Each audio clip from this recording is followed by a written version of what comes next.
Hello, नमस्कार, स्वागत है आप सबका इंडी मसाला पॉडकास्ट के एक नए एपिसोड में और मैं हूं आपका होस्ट और दोस्त अमित शेखर इंडी मसाला। आज 23 अक्टूबर 2021 की शाम और बहुत इंटरेस्टिंग टॉपिक पे बात करने वाले हैं, बट लास्ट वीक की थोड़ी सी स्नैपशॉट देना चाहता हूं। Hyderabad trip, 5 days, lot of work, बहुत सारा काम, घूमना और लाइफ को अपने फुल स्पीड पे नॉर्मली दौड़ते देखकर बहुत अच्छा लग रहा है। तो भगवान की दया से अब ये कोविड जो है पैंडेमिक से एंडेमिक बनती जा रही है एंड टचवुड ऐसा ही रहना चाहिए। साथ के साथ 1 करोड़ डोजेस की बधाइयाँ, जिन लोगों को भी 2 डोज लगे उनको डबल बधाइयाँ। आज कोविड रिलेटेड ही एक टॉपिक पे हम बात करने वाले हैं कि कोविड ने कुछ चीज़ों को बहुत ही खुले तौर पर दिखाया कि अगर किसी इंसान में इंसुलिन रेसिस्टेंस है, और इंसुलिन रेसिस्टेंस पे हम पहले भी बात कर चुके हैं, इंसुलिन प्रतिरोध जिसको बोलते हैं, कि जिन लोगों में इंसुलिन रेसिस्टेंस होती है उनमें ओबेसिटी देखी जाती है, उनमें ट्राइग्लिसराइड्स के लेवल ज़्यादा होते हैं, एचडीएल के लेवल, हाई डेंसिटी लाइपोप्रोटीन, कम होते हैं, उनमें ज़्यादातर डायबिटीज़ होती है और पुअर ग्लाइसेमिक कंट्रोल, मतलब शुगर के लेवल्स ऊपर नीचे बहुत होते रहते हैं। ये वर्ल्ड ओवर देखा गया कि ये ऐसे लोग जिनको इंसुलिन रेसिस्टेंस थी ऑलरेडी, उन्होंने कोविड को बहुत बुरी तरह से झेला। बहुत सारी मौतें हुई, बहुत सारे सीवियर केसेस हुए, और कई जगह तो ये भी देखा गया है कि जिन लोगों में इंसुलिन रेसिस्टेंस नहीं थी, कोविड के इन्फेक्शन के दौरान उनके अंदर में बहुत तीव्र रूप से, बहुत जल्दी पुअर ग्लाइसेमिक कंट्रोल देखी गई। HbA1c levels shooting in people who never had diabetes, and some of them were had to be put on steroids। बहुत सारी थेरी चल रही हैं, बट अभी जो मैं बातचीत कर रहा था, दीज आर एनेक्डोटल्स, अभी तक इसमें रिसर्च साइंटिफिक डेटा नहीं आई है। There people who suffered with covid symptoms severely, they are coming back with liver fibrosis, scar tissues in liver, they are coming back with mental fatigue, illness, brain fog, and also couple of them still have very high CRP levels in their body। अब ये सब चीज़ें पहले शायद इतनी लोगों को जानकारी नहीं थी, लेकिन अभी साइटोकॉन स्टॉर्म क्या होता है, साइटोकाइन स्टॉर्म, CRP लेवल्स क्या होते हैं, ये सब लोगों को पता चल गया। तो एक और चीज़ देखी गई है कि जिस तरह से जेस्टेशनल डायबिटीज़ जो है, जो कि औरतों में, बच्चे जब भी पेट में होते हैं उसके दौरान पहली बार डायबिटीज़ होती है, वो एक तरह से अनमास्क करती है उनके सिम्टम को जो पहले से उनके अंदर में थी। तो अगर आपको डायबिटीज़ होने के चांसेस हैं, तो ये जेस्टेशनल डायबिटीज़ निकल के आती है। और आपको जानकर आश्चर्य होगा कि south Asian population, China, India में 40 to 50% औरतों को जेस्टेशनल डायबिटीज़ होती है। तो कई जगह पे ये भी देख के आया है कि जिस तरह जेस्टेशनल डायबिटीज़ आपकी हिडन इंसुलिन रेसिस्टेंस को उभार के दिखाती है, उसी तरह से कोविड ने भी बहुत सारे लोगों को, जिनको पहले से डायबिटीज़, शुगर की शिकायत नहीं थी, उनको ये दिखाया कि आपको शुगर के रिलेटेड कॉन्शियस रहना चाहिए। आज मैं बात करने वाला डॉक्टर रोनेश सिन्हा की। सिन्हा साहब कैलिफोर्निया में प्रैक्टिस करते हैं, cultural health impact .com website चलाते हैं। उन्होंने एक बड़ी इंटरेस्टिंग किताब लिखी है, the south Asian health solution. तो उस किताब के बेसिस में आपसे कुछ इन्फॉर्मेशन शेयर करना चाहूँगा। इंटेल मेडिसिन के फिजिशियन हैं और एक्सपर्ट हैं इंसुलिन रेसिस्टेंस के ऊपर में। अभी उन्होंने अपनी खुद की पॉडकास्ट भी शुरू की है, और आप उनके वेबसाइट पे उनको मिल सकते हैं। कॉर्पोरेट वेलनेस से जुड़े हुए हैं, क्योंकि सिलिकॉन वैली में बहुत सारे साउथ एशियन, इंडियन, चाइनीज़ जो लोग काम करते हैं, वो इनकी डायरेक्ट टच में हैं, और ये अराउंड 40 कंपनियां हैं जिनको हेल्थ एडवाइजरी देते हैं कि आप साउथ एशियन पॉपुलेशन, जो आपके यहाँ वर्क फोर्स है, उनको कैसे हेल्दी रख सकते हैं। तो आज हम बात करेंगे सबसे पहले इंसुलिन रेसिस्टेंस की। इंसुलिन रेसिस्टेंस है क्या? तो मोटा मोटा अकॉर्डिंग टू webmd.com, जब भी आपकी बॉडी में जो मसल्स, लिवर, फैट सेल्स हैं, वो इंसुलिन को अच्छी तरह से रिस्पॉन्ड ना करें, और नतीजा ये होगा कि ब्लड में जो ग्लूकोज अवेलेबल है वो उसका इस्तेमाल ना कर पाएँ, और एनर्जी की लेवल्स बॉडी में कम होते जाए, इसको इंसुलिन रेसिस्टेंस बोलते हैं। अब to recover from this situation, आपकी जो पैनक्रियाज है वो इंसुलिन की प्रोडक्शन और बढ़ा देती है। तो नतीजतन ब्लड शुगर लेवल्स आपके ज़्यादा बढ़े होते हैं, और विच रिजल्ट्स इनटू ओबेसिटी, मोटापा आती है, हाई ब्लड प्रेशर आती है, हाई कोलेस्ट्रॉल आती है, टाइप 2 डायबिटीज़ मेलिटस आ सकती है। और ये यूएसए में तो 3 में से 1 इंसान में ऑलरेडी ये देखी जाती है। और अगर हम बात करें, जिसको आप मेटाबॉलिक सिंड्रोम भी बोलते हैं, अगर इंडिया की बात करें तो China, India is worse than USA. अब इसके पीछे कुछ कारण है, वो भी हम बताएंगे कि चाइनीज़ और इंडियन पॉपुलेशन जो है, साउथ एशियन पॉपुलेशन है, चाहे पाकिस्तान हो, बांग्लादेश हो, इंडिया हो, हम ज़्यादा डायबिटीज़ के और ओबेसिटी के प्रोन क्यों हैं। तो हम उसके बारे में आगे बात करने वाले हैं। इसके साइंस क्या होते हैं, आप देख सकते हैं। अगर आप मर्द हैं और आपकी जो वेस्ट लाइन है वो कमर 40 इंच से ज़्यादा है, अगर आप औरत हैं और आपकी वेस्ट लाइन 35 से ज़्यादा है, दूसरी आपकी ब्लड प्रेशर 130/80 से ऊपर रहती है, fasting blood sugar more than 100 milligram पर डेसीलीटर रहता है, fasting triglyceride more than 150 milligram पर डेसीलीटर होता है, या फास्ट आपकी जो HDL है, अगर आप मर्द हैं तो वो 40 मिलीग्राम पर डेसीलीटर से कम हो, और अगर औरत हैं और वो अगर 40 मिलीग्राम पर डेसीलीटर से कम हो, स्किन टैग्स होना जो कि मुझे भी होते हैं, तो इसमें हिस्टोरिक कंपोनेंट भी है, देखना पड़ेगा। एकेंथोसिस निग्रिकन्स, गले के आसपास में पैची स्किन ब्लैक हो जाना, डार्कन हो जाना, these are clear cut signs of insulin resistance happening in your body. Risk factors कहाँ हो सकता है? अगर आप ओबीस हैं, आपके स्पेशली बेली फैट, पेट पे ज़्यादा चर्बी है, तो ये हो सकता है। अगर आपकी इनएक्टिव लाइफस्टाइल है, आप बहुत हाई रिच कार्बोहाइड्रेट डाइट खाते हैं जो कि पूरे साउथ एशियन पॉपुलेशन में खाई जाती है, अगर आपको जेस्टेशनल डायबिटीज़ हुई है पहले, अगर आपको non alcoholic fatty liver disease है, या फिर पॉलीसिस्टिक ओवेरियन सिंड्रोम है जो कि औरतों बच्चों में भी आजकल देखा जाता है, जिसमें पीरियड्स मेंसेस इरेगुलर होते हैं, अगर आपको फैमिली हिस्ट्री ऑफ डायबिटीज़ है, आप स्मोकिंग करते हैं, आप एशियन हैं और लैटिनो हैं, तो भी आपको इंसुलिन रेसिस्टेंस के चांसेस बढ़ जाते हैं। और अगर आपकी एज 45 प्लस है और तो डेफिनेटली ये बढ़ते हैं। और स्लीप एपनिया, अगर आपको नींद पूरी तरह नहीं आती है तो भी ये बढ़ा देते हैं इन चांसेस को। तो डॉक्टर रमेश सिन्हा वो एक शब्द बार बार बोलते हैं, कोवेसिटी। कोवेसिटी कोविड एंड डायबिटीज़, जो डायबेसिटी पहले हम बोलते थे, तो डायबिटीज़, ओबेसिटी और कोविड को मिला दे तो कोवेसिटी बनती है। अब इसमें होता है क्या है कि अगर आपकी बॉडी फैट ज़्यादा है, जिसमें विशरल फैट बहुत ज़्यादा है पेट के आसपास, तो वैसे लोगों में वर्ल्ड ओवर कोविड के बड़े सीवियर सिम्टम्स देखे गए।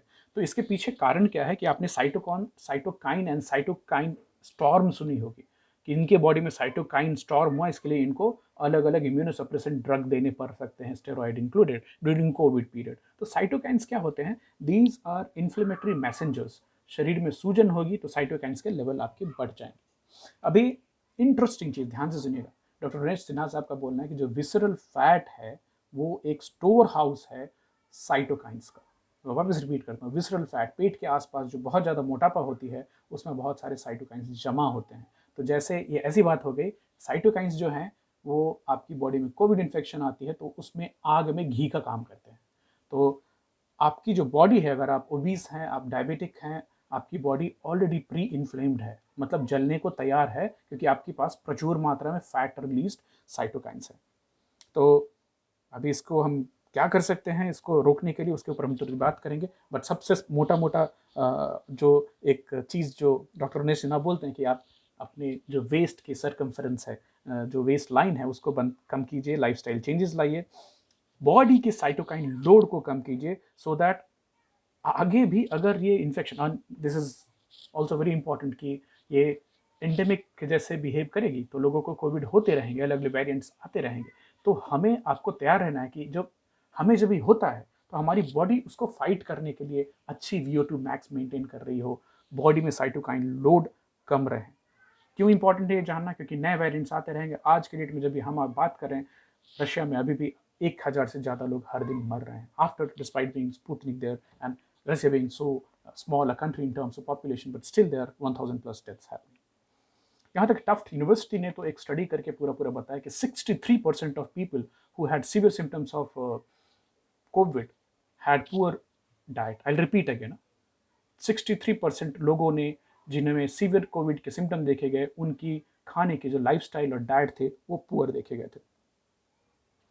तो अभी ऐसा हो गया कि हमारी उम्र के और मेरे से छोटी उम्र के भी जो जिन्होंने 30 क्रॉस कर लिया है और लाइफस्टाइल चेंजेस को अवॉइड प्रोलॉन्ग करते जाने की बाद में करेंगे, बाद में करेंगे, हम सबके दिमाग में एक घंटी बज गई, क्योंकि हमने अपने बहुत सारे आसपास के लोगों को, फ्रेंड्स, फैमिली को सफ़र करते हुए और यहाँ तक कि मरते हुए भी देखा है। तो एक घंटी बज गई सबके दिमाग में। अब इसको ध्यान से लेने की ज़रूरत है। हमारे टारगेट्स क्या होने चाहिए कि हमें कुछ भी फिजिकल एक्सर्शन है, जैसे 4 फ्लोर चढ़ गए तो भी सांस नहीं उखड़नी चाहिए, फिजिकल एक्टिविटी कर रहे हैं, वॉक कर रहे हैं 1 घंटे, तो सांस नहीं उखड़नी चाहिए, वेस्ट लाइन कम होनी चाहिए, ब्लड शुगर की जो लेवल्स है वो बेटर मेंटेन रहनी चाहिए।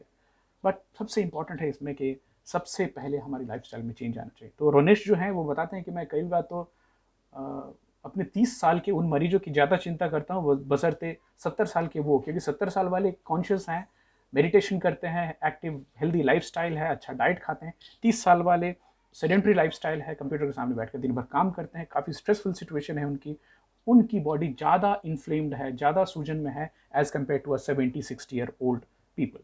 अभी साउथ एशियन लोग, चाहे वो चाइनीज़ हो, इंडियन हो, पाकिस्तानी हो, हम हार्ट डिसीज़ के लिए ज़्यादा प्रोन है। अभी तो 20 साल की उम्र में हार्ट डिसीज़ लोगों को निकल के आ रही है। इसके पीछे कारण क्या है देखते हैं, बट पूरी दुनिया भर में 60% ऑफ जो बर्डन है हार्ट डिसीज़ का, वो साउथ ईस्ट एशिया से है। और अगर आप यूरोपियन और अमेरिकन पॉपुलेशन को देखें तो अगर उनमें 40 साल की उम्र में हार्ट डिसीज़ के सिम्टम दिखते हैं तो भारतीयों में 30 साल में दिख जाते हैं। तो रोनित सिन्हा बताते हैं कि अगर हम एक कार का एग्जाम्पल लें तो अगर भारतीय शरीर जो है एक कार है, और ये काफ़ी लोगों यूके में और कनाडा में काफ़ी Indian Pakistani population, Bangladeshi population है, तो काफ़ी स्टडी की गई जिसमें देखा गया कि हमारी जो शरीर है South Asians type, Indian, Pakistani, Bangladeshi लोगों में, हमारी बॉडी में very high fat to low muscle ratio होती है। मतलब फैट की कंटेंट बहुत ज़्यादा है और मसल्स कम होते हैं। साथ के साथ बहुत सारा जो फैट है वो लोकलाइज रहता है हमारे पेट के आजू बाजू में, जिसको हम ना एप्पल टाइप ओबेसिटी बोलते हैं। ये बहुत ही कॉमनली देखी गई है। और अगर आप कॉकेशियन पॉपुलेशन जो यूरोपियन है उनके हिसाब से देखें तो हमारे शरीर में विसरल फैट जो है, ऑर्गन के आजू बाजू, जैसे लिवर के आजू बाजू लिपटा हुआ फैट जो है वो बहुत बहुत ज़्यादा होता है। और हमारी मसल जो मास है, शरीर में मसल्स कितनी होनी चाहिए, वो कंपेयर करें बाकी दुनिया के एवरेज से तो हमारे शरीर में कम होता है। अभी इसके पीछे दो चीज़ें डॉक्टर रोनित सिन्हा बोलते हैं, एक तो जेनेटिक फैक्टर है, दूसरी लाइफस्टाइल। जेनेटिक क्यों?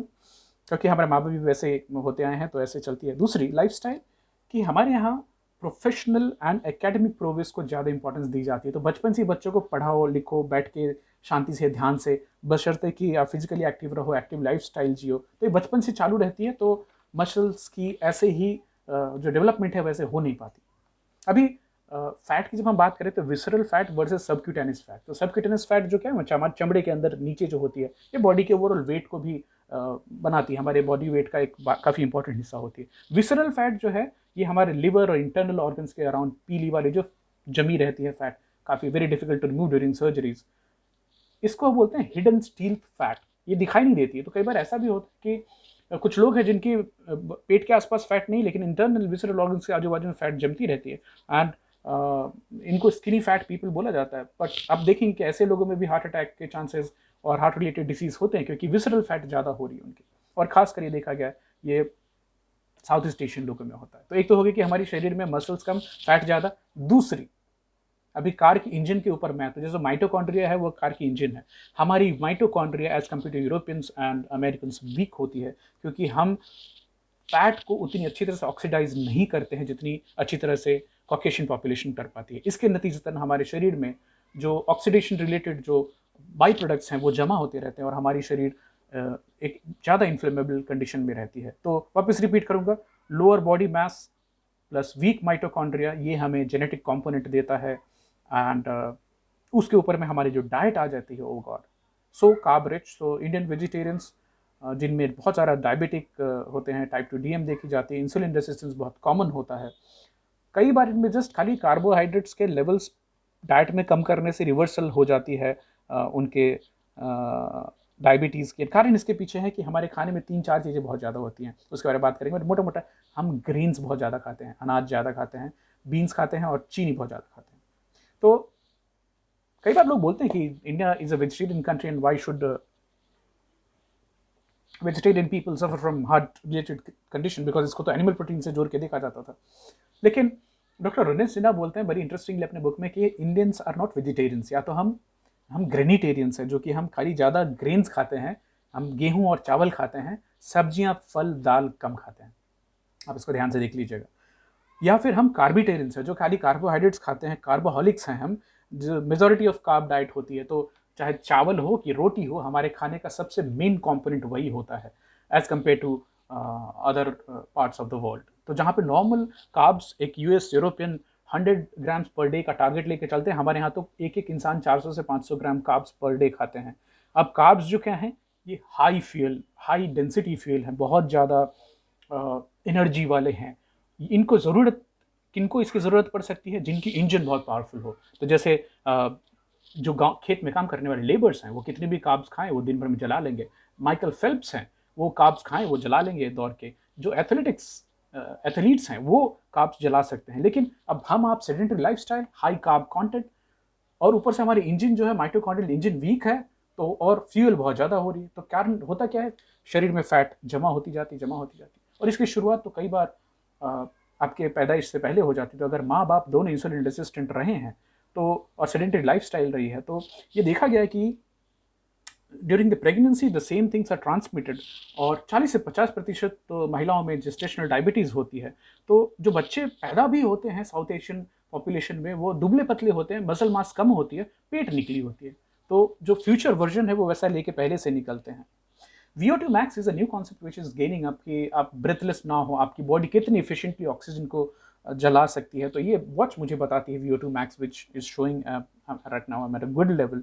तो डॉक्टर रमेश सिन्हा अभी चूँकि टेकीज़ हैं और यंग पीपल हैं, उनको बताते हैं कि if you are planning to be have pregnancy, both of you need to be fit with good VO2 max so that आप अपने बच्चों को अच्छे जीन्स ट्रांसमिट कर पाएँ in terms of expression of jeans.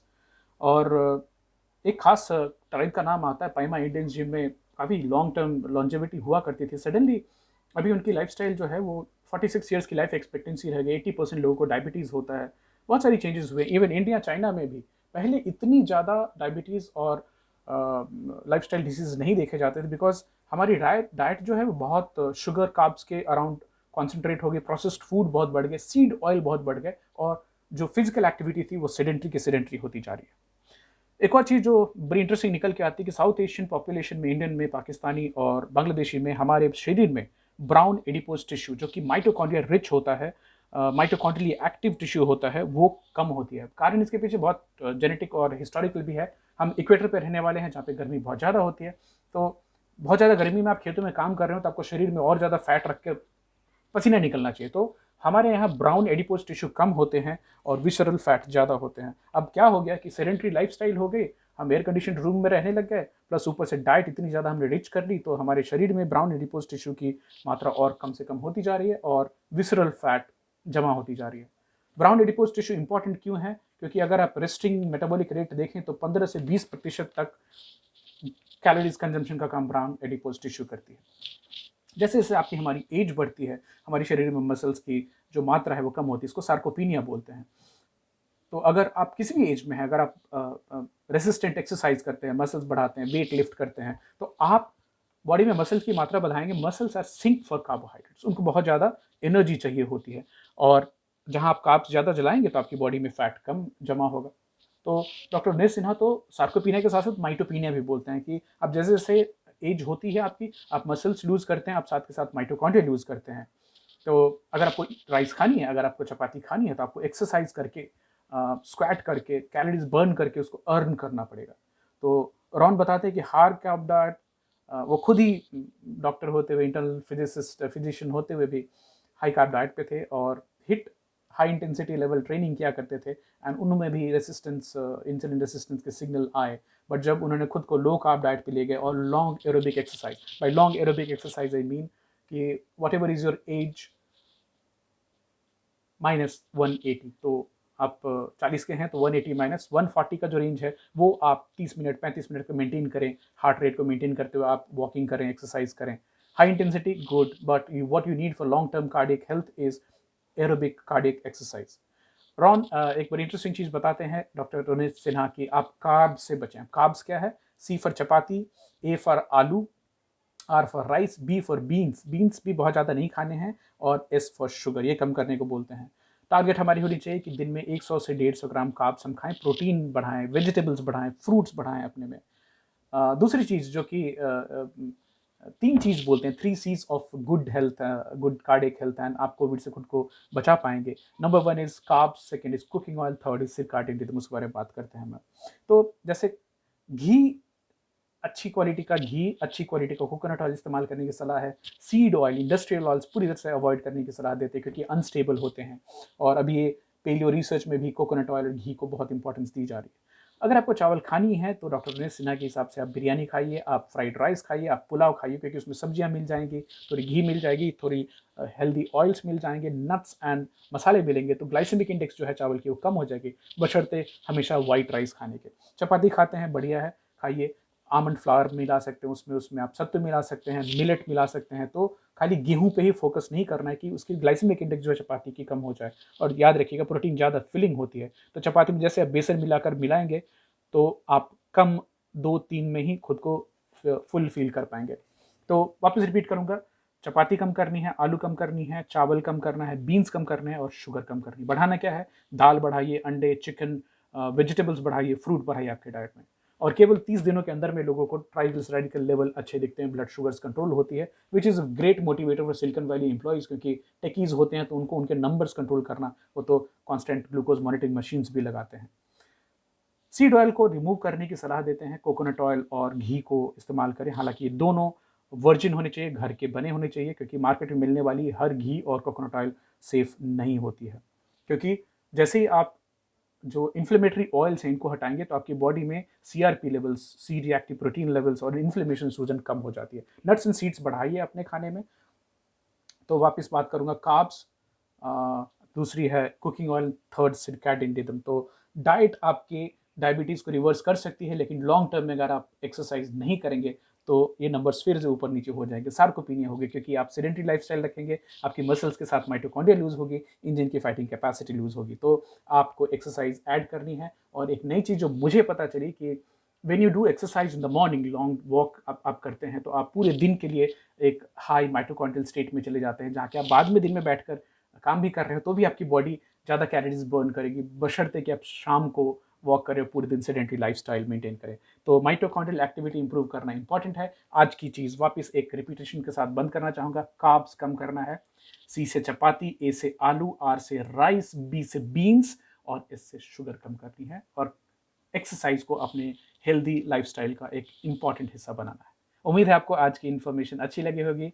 मैं आपको और रिसोर्सेज शेयर करूंगा, how you can reach out to doctor Ron's book as well as the podcast, और आप खुद भी अपनी नॉलेज को बढ़ाएं।